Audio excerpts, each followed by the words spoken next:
Alhamdulillah, nahmaduhu wa nasta'inuhu wa nastaghfiruh wa na'udzu billahi min shururi anfusina wa min sayyiati a'malina. Man yahdihillahu fala mudilla lahu wa man yudlilhu fala hadiyalah. Ashhadu an la ilaha illallah wahdahu la syarika lah wa ashhadu anna Muhammadan 'abduhu wa rasuluh. Allahumma salli wa sallim ala Muhammad wa ala alihi wa sahbihi ajma'in, amma ba'd. Muslimin dan muslimat yang dirahmati Allah Subhanahu wa taala, alhamdulillah kita dapat berhimpun bersama-sama pada hari ini dan kita sambung balik perbincangan kita berkaitan dengan buku 40 amalan mudah menurut sunnah.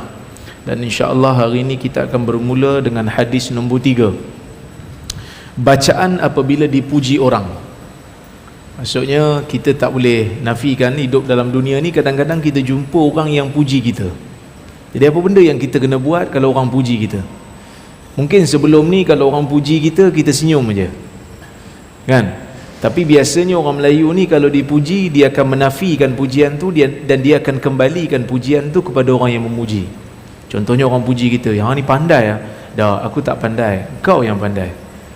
Tapi ada amalan golongan sahabat Nabi SAW yang mana mereka ini apabila dipuji, mereka ada baca satu bacaan doa yang mana kita boleh amalkan bersama, kerana bacaan ini satu bacaan yang baik, yang mana Al-Imamul Bukhari dalam Al-Adabul Mufrad dengan sanad yang sahih mengatakan sahabat Nabi SAW apabila mereka ini dipuji dengan satu pujian, mereka akan membaca Allahumma la tu'akhidni bima yaqulun waghfirli lima la ya'lamun. Maksudnya bila diorang ni dipuji dengan satu pujian, mereka akan doa kepada Allah, Allahumma, wahai Tuhan, ya Allah, la tu'akhidni, janganlah engkau mengambil tindakan kepadaku, bima yaqulun, dengan apa yang mereka sebut padaku, waghfirli lima la ya'lamun, wahai Tuhan, ampunkanlah aku pada perkara-perkara yang mereka tak tahu tentang aku. Maksudnya doa ni sangat baik, iaitu pertama doa kepada Allah untuk ampunkan dosa kita, kerana orang yang puji kita ni tak tahu pun kelemahan dan dosa yang Allah sembunyikan daripada pengetahuan orang ramai. Di antara rahmat Allah, Allah jadikan dosa dan pahala kita ni ghaib, kan? Cuba kalau dosa dan pahala ni Allah Ta'ala jadikan sebelah kita macam termometer. Saya ingat ramai tak keluar rumah kot, ramai tak berani keluar rumah. Sebab apa? Hari ni dosa lebih ya. Saya ingat kalau saya lah kan, dosa lebih banyak kan, tak jadi keluar rumah. Kita ni orang panggil ustaz, orang muliakan kita sebab orang tak tahu dosa kita banyak mana. Nanti kita akan tengok macam mana golongan salaf mereka sebut. Mereka kata, kalaulah Allah Ta'ala zahirkan dosa aku kepada manusia, kamu takkan puji aku. Okay. So pengajaran daripada hadis ini saya sebut di sini. Bacaan ini diriwayatkan daripada golongan sahabat Nabi SAW apabila mereka mendengar pujian daripada orang lain. Jika diamati kandungan lafaz doa ini jelas menunjukkan beberapa perkara penting. Yang pertama, ia menunjukkan bahawa mereka, yakni sahabat, sentiasa merendahkan diri dan meminta supaya Allah memperbaiki diri mereka.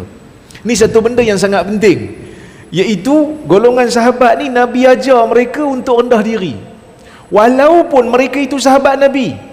Saya ingat dalam sejarah sahabat-sahabat Nabi ni ada manusia yang Nabi jamin dia masuk syurga, jaminan Nabi, dan mereka yakin dengan jaminan ni. Seperti mana Nabi dalam hadis riwayat Tirmizi, Nabi pernah sebut Abu Bakar fil jannah, Umar fil jannah, Uthman fil jannah, Ali fil jannah. Nabi sebut sampai 10 orang, termasuklah Abdul Rahman bin Auf, Sa'ad bin Abi Waqqas, Sa'id bin Zaid, kan, Abu Ubaidah ibnul Jarrah. Semua ni Nabi jamin syurga waktu Nabi hidup. Tapi pernah tak kita dengar Umar jalan kat pasar, Umar kata, korang tahu tak aku siapa? Aku ahli syurga tau. Pernah tak? Tak pernah. Bahkan ada satu riwayat daripada Umar, ketika mana Umar berjalan menjadi pemerintah untuk kerajaan Islam di Madinah pada waktu tu, tiba-tiba seorang badui datang jumpa dia. Seorang badui, orang daripada pedalaman, tak siapa-siapa, tak dikenali pun, datang kat dia. Dia kata, ya Amirul Mukminin, tolong perhatikan ibu-ibu tunggal dan anak-anak yatim. Kenapa? Kerana zaman Umar ni dia perang dengan Parsi dan Rom. Jadi tentera yang Umar hantar sebahagiannya terkorban, syahid. Jadi tinggalkan anak yatim dan tinggalkan ibu tunggal. Jadi dia pesan ke Umar, dia kata, wahai Amirul Mukminin, tolong jaga keperluan mereka. Umar saja nak test orang ni. Umar kata, kalau aku tak jaga macam mana? Kata badui ni, kalau kau tak jaga tak ada masalah, aku akan jaga, tapi aku akan dakwa kau di hadapan Allah. Aku akan dakwa kau di hadapan Allah kerana kau sebagai pemerintah umat Islam, kau tak buat kerja ni. Apa Umar buat? Umar menangis sehingga basah janggutnya.